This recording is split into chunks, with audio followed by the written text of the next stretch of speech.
Hi everyone, thanks for joining the Atman Show. And today we are going to talk about three gunas. Sankhya philosophy describes Prakriti or nature in terms of three qualities called Sattva, Rajas, and Tamas, which constitute three logical opposites. Since everyone finds it hard to visualize ternary opposites, therefore the same three qualities are also described in terms of binary opposites. Below is one of the way to describe them in terms of nine pairs of binary opposites employed in Ayurveda and used in reading a person's guna. Sattva and Rajas are like in three ways and unlike in six ways.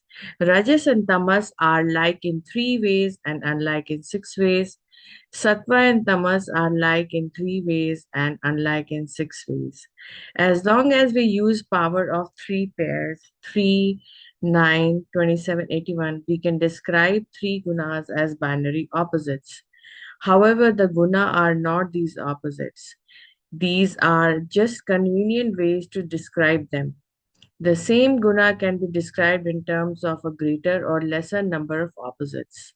Since ever increasing number of opposites can be used to describe the guna, therefore the infinite variety can be created from the same three gunas.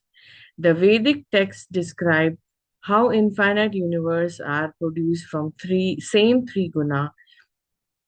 In each universe, the guna could be experienced as a greater or lesser number of opposites. A large universe has more opposite and a smaller universe has less opposite. The guna themselves are not reducible to these opposites, but we can describe them more accurately using more opposites.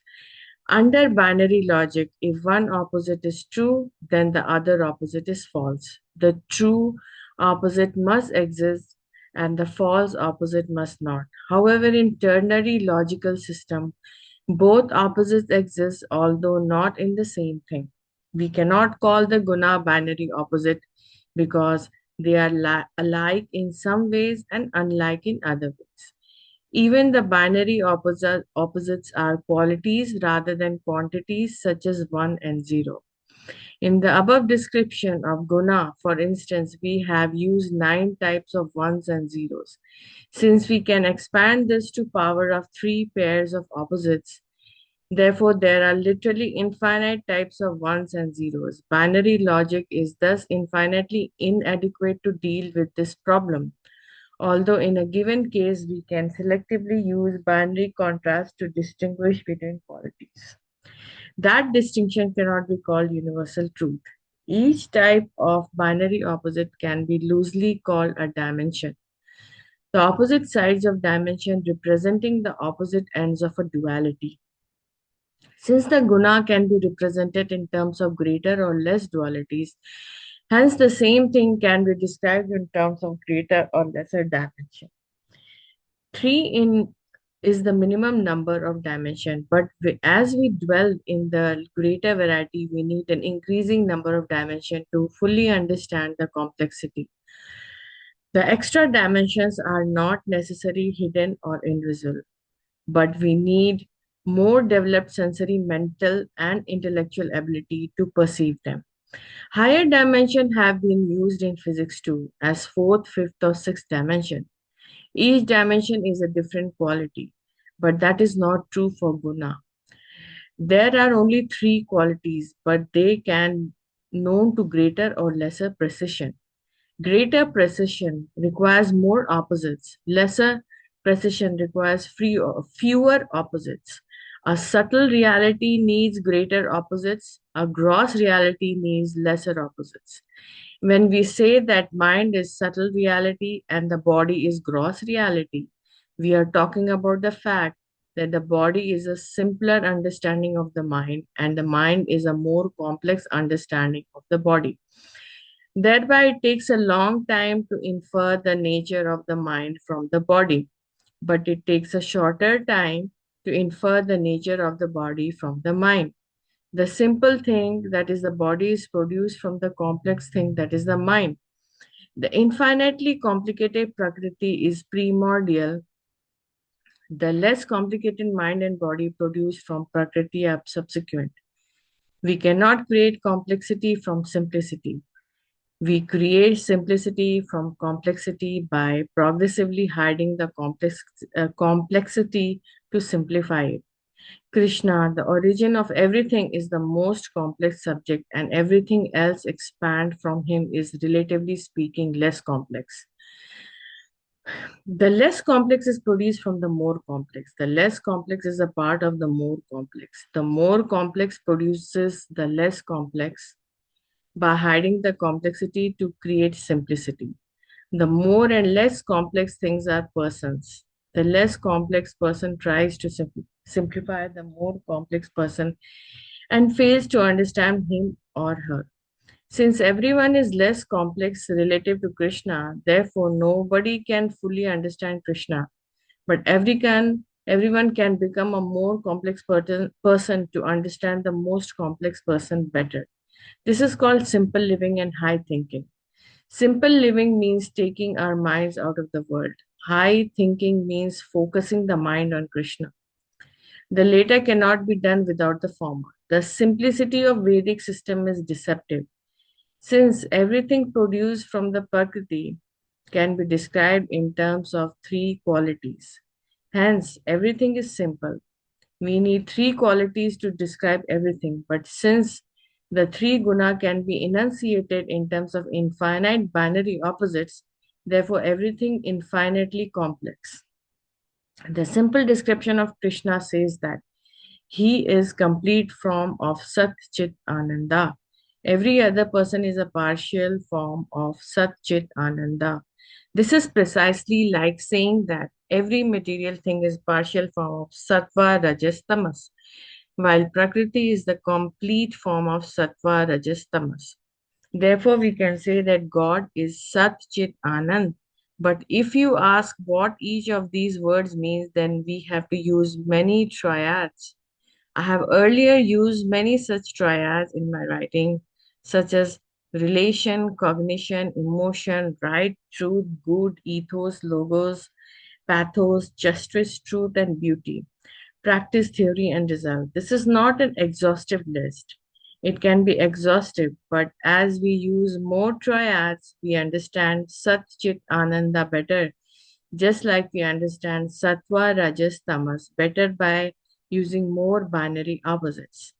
To deal with more complex issues, we have to use a greater number or different set of triads. To deal with simple issue, we have to use fewer triads. Answer to all the questions are not simple.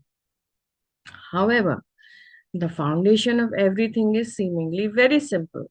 The Vedic system is the inversion of the axiomatic system used in Western reasoning, in which axioms are simple things and the derivation from those axioms are complex things. In the system, the axiom is Krishna is the most complex thing, and anything derived from him is less complex. We can describe the process with an example of concept of a vehicle and infinite types of vehicle. Each vehicle partially enunciates the concept. Each vehicle is a part of complete concept of a vehicle. The concept of vehicle produces varied vehicles. Varied vehicles don't produce the concept of a vehicle. The concept of a vehicle must precede individual vehicles for any kind of vehicle to exist. However, by studying varied individual vehicles, we can understand the concept of a vehicle more completely. We don't know the meaning of the concept of a vehicle if we have seen only one or two vehicles.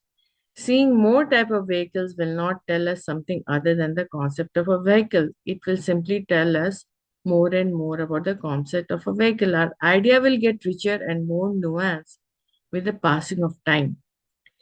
Reading one Upanishad can give us truth. Reading 100 Upanishads will give us more complete version of the same truth. A bachelor degree can give us truth. A master's degree can give us more truth, complete version of the same truth. We don't study many objects through many subjects. We just study one object through every subject. but progressively we get a more complete picture of the same object through many subjects. We can study the nature of Sat Chit Ananda through every subject without more subjects. We get a better understanding of Sat Chit Ananda. We won't get contradiction between subjects. Each subject help us better understand every other subject. Therefore, every subject is useful to understand Sat Chit Ananda, but other subject will help us improve our understanding of Sat Chit Ananda and the previously studied subject. This is how every subject serves to advance all the other subjects. As you can see, the gunas, sattva is more positive, pure, and divine, and rajas, people who have more rajas, they are more controlling and have selfish desire, and people who have tamas, they have negative, impure, and demonic kind of nature. And while the amount of rajas, sattva, and tamas everyone will have, but if we have more sattva and less rajas and tamas, that is, we are more tending towards sattvic guna. So yeah, so moving on to our next topic. Let's move on to our next topic, and that is the Freudian versus the Vedic unconsciousness. So let's take a couple of seconds to look at this diagram.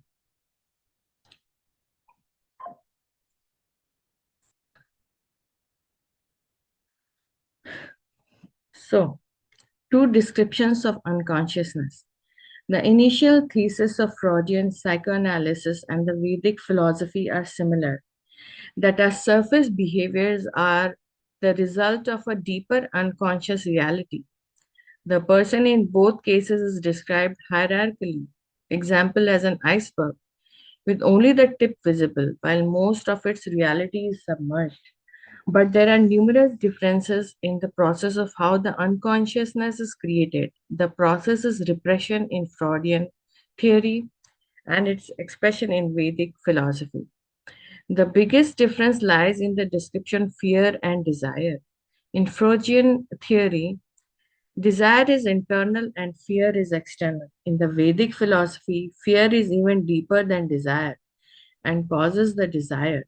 But even deeper than fear is envy, due to which we don't want to accept that we are parts of a whole and we must act our part. The Vedic description of how desire is created from fear and fear from envy provides a practical contrast to theories of the Freudian unconsciousness beside a guide on how one can overcome the feeling of fear and desire by giving up envy, the ID, the ego, and the superego. If we are looking for similarities, we don't have to look very far. The Freud's concept of the ID, ego, superego is nearly identical to the Vedic concept of Sat Chit Ananda, with some rearrangement. The ID in Freud's terminology is the collection of all the uncontrolled desires. The superego is the conscience, the moralizing and the analyzing tendency. There is constant clash between the ID and the superego, and therefore these two have to be balanced and meditated by a third agency called the ego. What Freud calls the ego is called Sat in Vedic philosophy. It is the active agency which makes choice. Since Sat is choosing something, we can ask, what are the alternative it is choosing from? The answer is that there are two alternatives, Chit, meaning, and Ananda, pleasure. From which consciousness chooses. I have earlier discussed choice as the need to prioritize between meaning and pleasure. Sometimes we think is more important, and at the other times we give greater importance to pleasure. The pleasure seeking tendency is therefore the ID, which means the meaning seeking tendency is the superego. The continuous clash and resolution of such clashes by the soul choices represents the dynamic called the ID, ego, superego.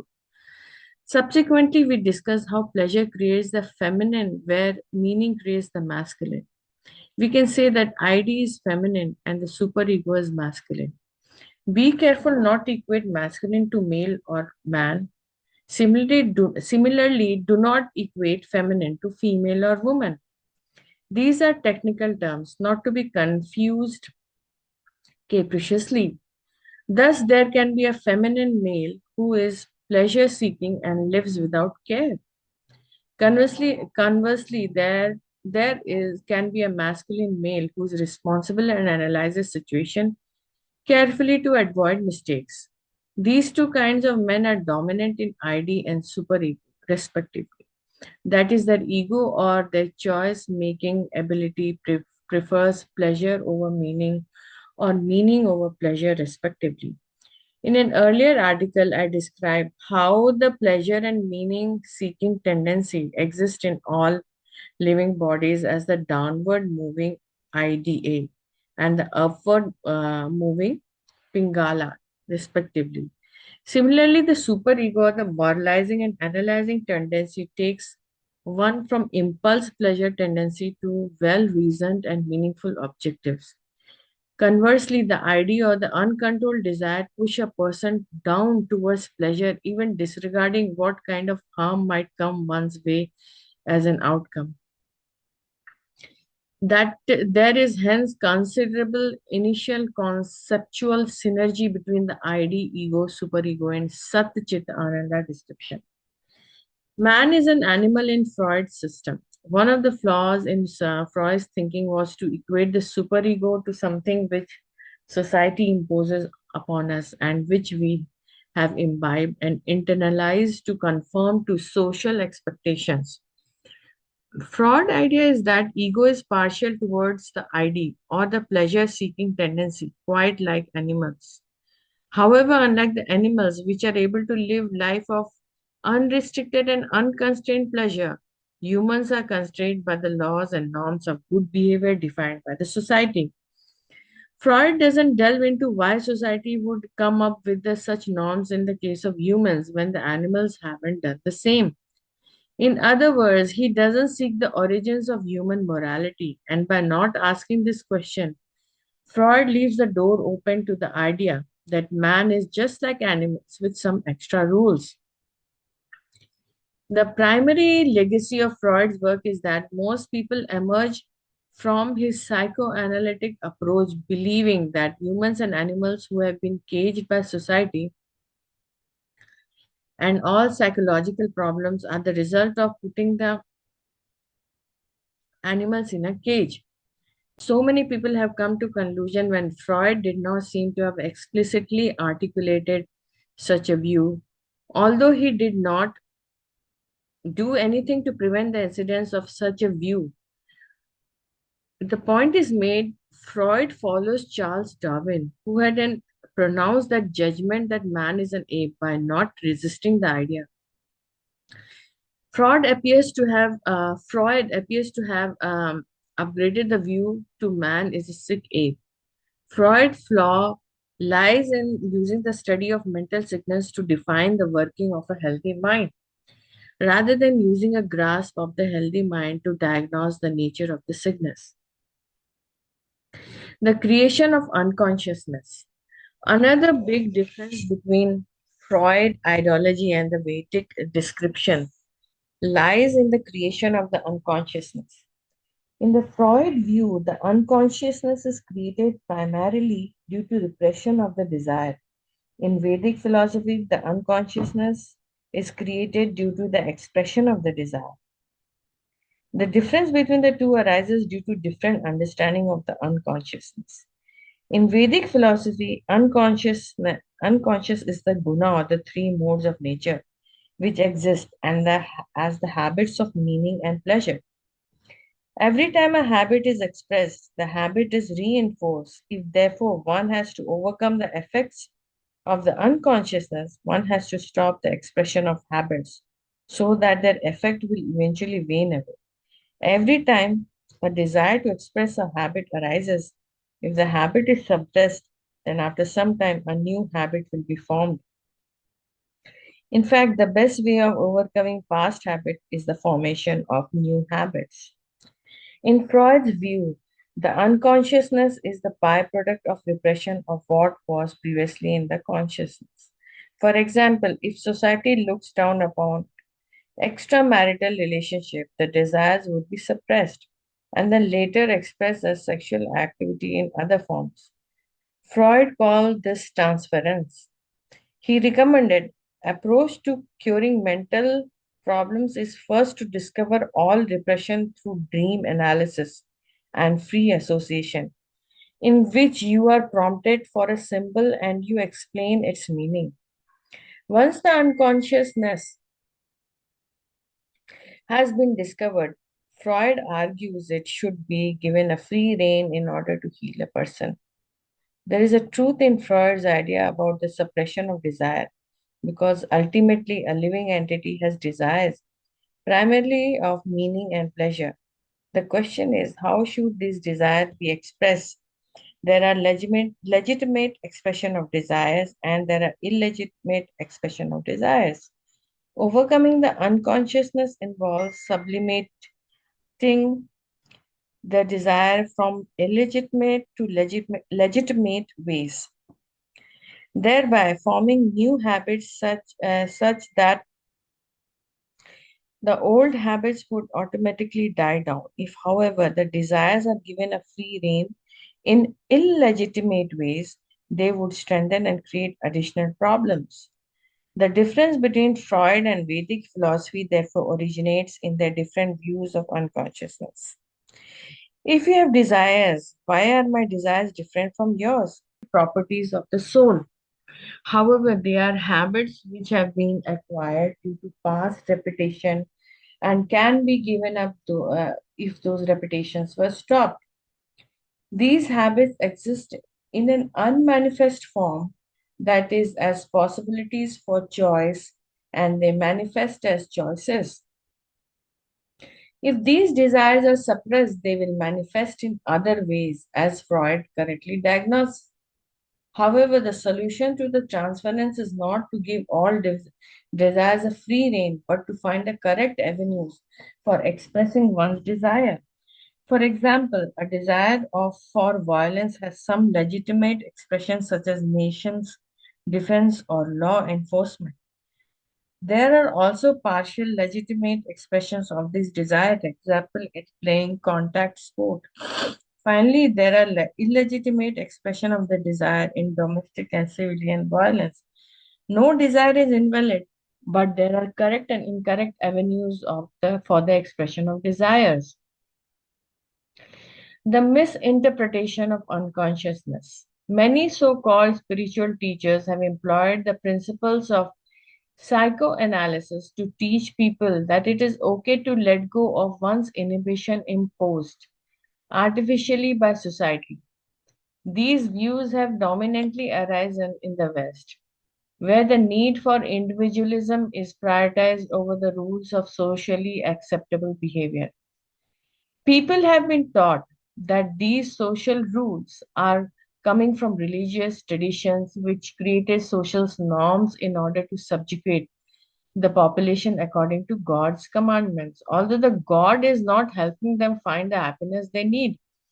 Therefore, to become happy without the constraint of religious rules, one has to reject social norms. People have forgotten the rules of moral behavior enshrined in a religious have a basis in the theory of karma, which is natural law of cause and effect and consequence.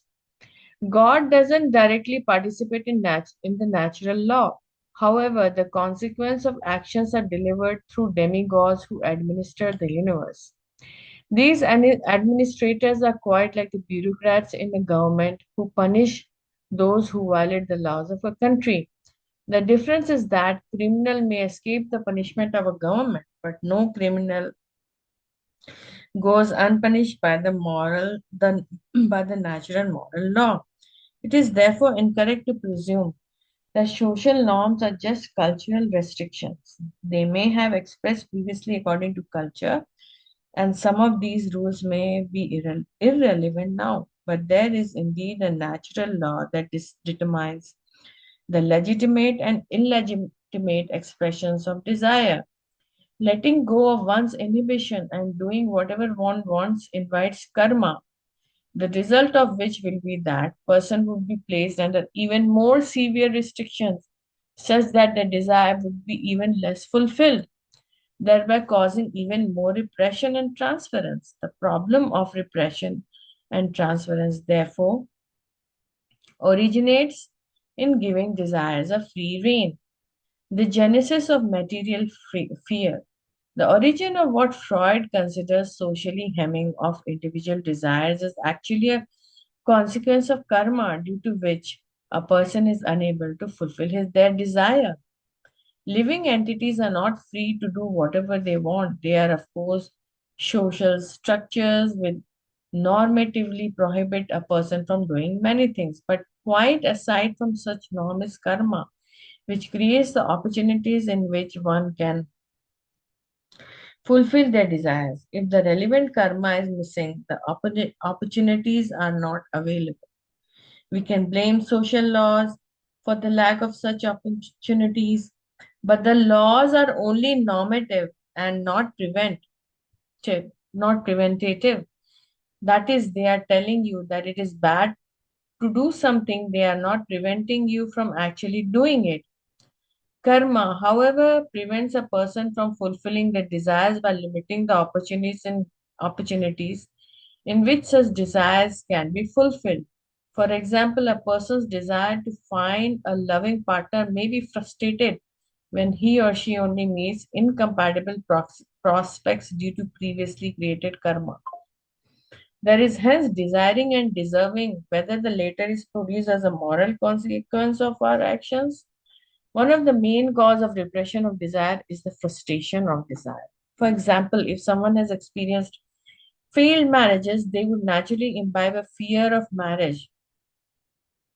Though they have the desire to finding a loving partner, they would tread cautiously, not expose themselves to yet another disaster, and thereby not avail of any opportunities even when they are knocking at the door. The fear that stops us from exercising a desire is not just social norms but also bad experience arising from karma. Indeed, the dominant cause of repression is bad encounters due to karma. The social conformance exists too, but is not dominant. It is noteworthy that karma will frustrate your desires only if you have frustrated others' desires in past. Karma is retribution for what one has done in the past. Therefore, if you have instilled fear in others, nature will arrange circumstances by which fear will be struck in your heart. Thus, a person suffers through the cycle of hurting others, getting hurt themselves, suppressing the desire, transferring it elsewhere, which is then manifest in convoluted and illegitimate ways, creating more pain and suffering. Freud's understanding of the process is non existent because he sees neither guna as performed habits nor karma as the consequence of illegitimate enactment of habits. The genesis of material desire. The term guna is translated as a rope which binds the soul. The binding is like a leash on a dog, by which the dog can be controlled and dragged by the master. Lord Shiva is called a Pashupati, the master of the animal. The term Pashu indicates an animal which is tied by ropes or guna and then dragged by the master. The master in this case is Lord Shiva, the personification of the time. Thus, time is the master. Guna is the leash, and the soul is the animal tied by the leash and dragged by time. This is powerful imagery to understand the condition of soul in the world and how the soul develops new desires. The basic process is that when the rope of the guna is tightened, the soul feels suffocated, which rise due to the fear of death and destruction. Because the soul is already small, and when leash is further tightened, the soul develops the fear of extinction. To overcome that fear, the soul becomes impatient and acts impulsively, which is called desire. So the trigger for all material desire is fear, of which death is the most dominant. And therefore, fear and desire are simply two sides of the same coin. Owing to this fact, psychoanalysts have examined some deep connection between fear and desire. The Tantra scripture describes that the soul feels constrained in five ways due to guna: niyati, kala, raga, vidya, and kala. Niyati is the feeling that soul is particular place and that it cannot be in all the places. The limitation of kala is the feeling that the soul is a particular time and cannot be in all times. The limitation of raga is the feeling that the soul can only accept a few things and not whatever is offered by the circumstance. The limitation of Vidya is the feeling that the soul can only know a few things, and even if perfect knowledge were offered, it is impossible to know the perfection. The limitation of Kala is the feeling that the soul has certain abilities and cannot be asked to do things that are beyond capabilities. These five constraints are subdivision of Maya, which is the idea that I am not that, which means that I am limited, incapable, bereft, and deficient in something. It is the fact that soul is limited, which is why it is called anu or atomic rather than vibhu or complete. But being limited itself cannot be the cause of unhappiness. If you feel secure and happy in the protection of God, just like a child feels safe in lap of a mother or a father and rest peacefully, the source of unhappiness is that soul is small like a baby, and it is also alone without the mother and father having rejected these protection. The combination of being small and feeling lonely under fear leads to deep sense of unhappiness. The unhappiness is therefore not just in the tightening of the leash, which makes the soul feel small, but also in the sense of loneliness due to isolation from God, because one feels helplessly alone. The problem is the material nature mocks and teases the soul for the powerless situation by reminding it again and again about how small it is, how incapable it is, and how deficient it is.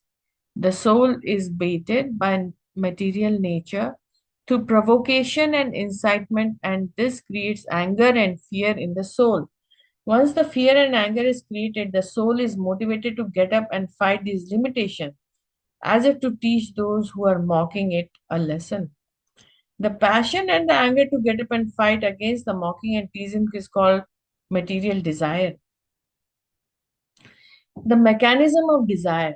The process is described in Vedic texts as comprised of two stages: avaran mika, which covers the which means covering, and prax patmika, which means throwing. And the soul is like a dog bound by a leash called avarantmika. When leash is tightened, it angers the dog and starts struggling to become free of the leash. And the tightening is called praxtmika and desire to get up and fight the operation of the leash. If the dog is sitting peacefully, then nature will tighten the leash in order to provoke the dog, and hence the tightening is called throwing because it causes the dog to become restless and run around in the order to free itself from leash. When the leash is loosened somewhat, the dog feels comfortable. Ah, finally I have proven my superiority over the leash. And now I am independent, so I can do whatever I want. The tendency to feel comfortable in life is called covering or illusion. In short, avarantamika is loosened leash and praxpatamika is the tightened leash. Both are leashes and hence two different aspects of guna. Time goes cyclically, which means sometimes the leash is tightened and other times it loosens. Accordingly, there are periods of restless activity followed by relaxed satisfaction and enjoyment. The restless activity is throwing the leash when the leash is tightened. The relaxed enjoyment is covering where the leash is loosened. Thus, it is said that happiness is nothing but a cessation of suffering because the soul suffers like the dog whose leash has been tightened. When the leash is loosened a bit, the dog feels relaxed and it can move around a little, and that causes it to go back to sleep again. The tightening and loosening of the guna are like piston. If you have self-steam engines, the pulling and pushing of the piston makes the wheel go round and round.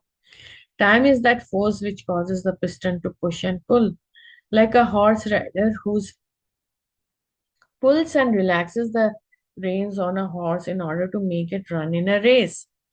Similarly, time pulls and relaxes the guna of a soul to make it run. We can also think of the soul as a puppet, orchestrated by strings in the control of a puppeteer. Sometimes the puppeteer pulls the string and then other time it relaxes the string. These are powerful analogies, but there is also an equally vivid science underlying these analogies. Ultimately, we can see even in Vedic philosophy, the living entity is an animal. The difference is that Freud thinking animal is wild, and the Vedic thinking the animal is domestic. That is, the animal has a leash and is under control, but free to do whatever it desires. And however it desires is the minor difference, however, changes the understanding of the unconsciousness and how desire consciousness emerge from it. Fear and desire originate in envy. The soul is fully aware of its limited situation. I mean, who doesn't know that there in one place and not in all places? That they can know very few things, that they cannot like everything, or they have limited abilities. And yet the soul has innate envy of God who is incomplete. Sorry, God who is complete. That he's in all places, he is in all times, he can like anything, he knows everything, and he is capable of anything. We use words such as omnipresent, omnipotent, omniscient, etc. to describe God. God is complete or vibhu, and the soul is limited or anu. But the soul doesn't want to be reminded of the limitation due to its envy of God. Time reminds the soul repeatedly of its limitation and provokes it. In other words, either the soul has to accept the God is superior and thereby surrender to God, or nature will keep tightening and loosening the leash periodically, due to which the soul would be repeatedly reminded that is actually bound, constrained, small, and incapable. Superficially, it appears that by beating material nature is actually instigated the soul to get up and fight. At a closer look, however, we can see the material nature is only reminding the soul that it is very small and it has to surrender. Material nature is therefore also a spiritual energy, but it is spirituality meant for the envious. The spirituality advanced persons realizes that fear and desire would never arise if they did not have the envy. If the soul is cognizant of God, and then when material nature reminds the soul of its small position, the soul would simply nod its head in agreement and accept that it is very small and helpless. What is the need to be provoked or being told the truth? If the provocation is that you are small, then accepting the idea as a fact of life is the cure to material problems. In fact, if the soul truly accepts that it is limited and small, then it will cry out like a baby, seeking the shelter of a mother or a father. Similarly, when a spiritually advanced person undergoes suffering, he simply nods his head in approval. He doesn't feel bad about the fact that he's helpless against circumstances, nor does he resent the circumstances, because he accepts that he is small and at mercy of the complete. Anger and frustration are suffering. At suffering is the sign that a person hasn't accepted their smallness and they feel entitled to good life when the circumstances are in a just outcome of previous karma. The folly of not recognizing envy. Psychoanalysts have correctly recognized that fear and desire are the deeper underlying problems in all humans. The desire is suppressed due to fear. However, their diagnosis of fear is incorrect because they don't go deep enough to recognize envy as the root cause of fear. Their opinion is that fear is coming from outside, the social constraint. When the fear is created inside a person, when they are forced to feel inadequate, insufficient, and incapable. The fear and anger is not that the world is oppressing me and therefore I don't have to revolt against the oppression of the world. The fear and anger is that I'm so limited that I'm unable to fight the world's limitation. The oppression and suppression from the external world is simply an ignition for our internal insecurity. When we feel helplessness against the oppression and suppression, it makes us angry and fearful. But we must recognize two things. First, that we feel fear and anger because we know that we are helpless. If we had the power to change the world, then we would not feel fear and anger. We would rather feel excited about the opportunity to show our power. Fear and anger are thus due to insecurity and helplessness. Second, we must recognize that all souls are helpless in ul- ultimate analysis. They might appear to have some relative strength and power for the time being, but the root cause of our suffering is therefore not outside, caused by other people, but inside, originating in our own insecurities. The origin of insecurity is envy. The psychoanalytic attempt to look deeper and deeper in the psyche is incomplete if we simply look at anger and fear and then immediately run towards the external world and blame society for creating that anger and fear in us. This is a cop out where you begin inward journey and after going to some depth you refuse to go further in. Vedic philosophy teaches us that the fear and anger is in us, which outwardly appears a desire, is only a surface symptom of envy. We are small and helpless, but we have refused to accept the one who is big and helpful. Every time when problem arises, we should remember the worldly situation would not be perceived as a problem if it were not for our inner fear and anger ultimately caused by envy. When our fear and anger seen as originating internally, then we can become free of it. Um, okay. Then there is one more topic. This is maybe a little controversial, but anyway, we'll talk about it. The Oedipus and the Electra complexes. These are areas in Freudian psychology where a psychoanalysis becomes psychogymnastics. When extraordinarily convoluted explanation of quite simple phenomena are sought. A classic case of such explanatory gymnastics is the Oedipus and Electra complexes, which represents a boy's preeminent attraction to his mother and a girl's natural fussing about her father. Below are some experts that describe the convoluted thinking. So,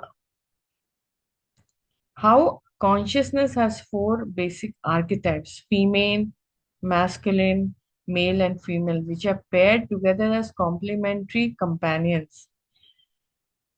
The Oedipus and Electra complexes are simply manifestation of the idea that a child, if he or she doesn't have the unity of opposite archetypes, will feel incomplete and therefore aim to unite with the opposite.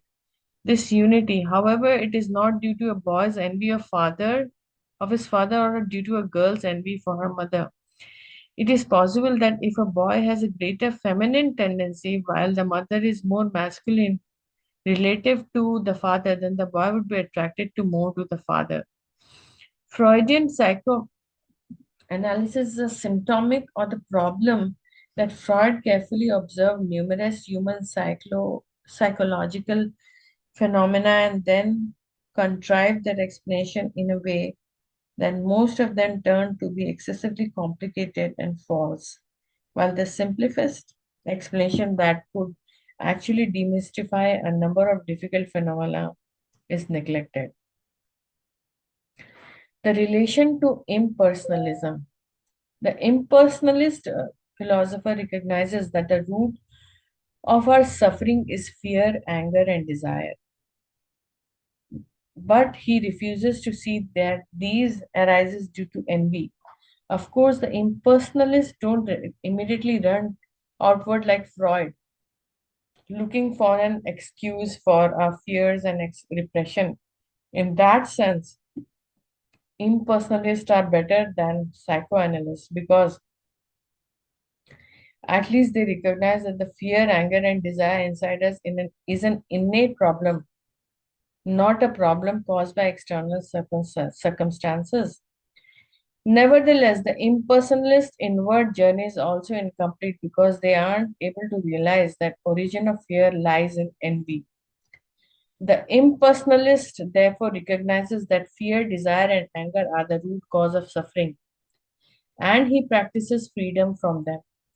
The impersonalist also imagines that when he becomes free of fear, desire, and anger, he has become God because God too is free of fear, anger, and desire. In that sense, most impersonalists believe that upon freedom from material desire, they will merge into God and become identical with God. The problem is that even if you temporarily give up fear, desire, and anger, there is no guarantee that you won't get it again. Because while pretending to give up fear, desire, and anger, you don't become equal to God, who is always Vibhu, complete, and we are always Anu, atomic. God is indeed free of material fear, desire, and anger, but the reason is that he's the master of the material nature. He doesn't need to fear something that he fully controls. So, if the soul also conquers the inner fear, they have just conquered themselves and not the world. And yet, the impersonalist confuses the two. He thinks that by conquering ourselves, we have transcended the material world just like God. Owing to tendency to portray themselves as powerful conquerors who slays the demon of inner fear, desire, and anger, the impersonalists often take shelter of psychoanalysis, but ultimately there are no answers in psychoanalysis, which goes inwards, then takes a U-turn outwards. Impersonalists are not therefore followers of Vedic tradition because the journey to inward is complete when fear and desire and anger are rooted out by recognizing that we are atomic and God is complete. So, guys, I hope you enjoyed this session and got some insight on the Gunas and the Freudian versus the Vedic consciousness.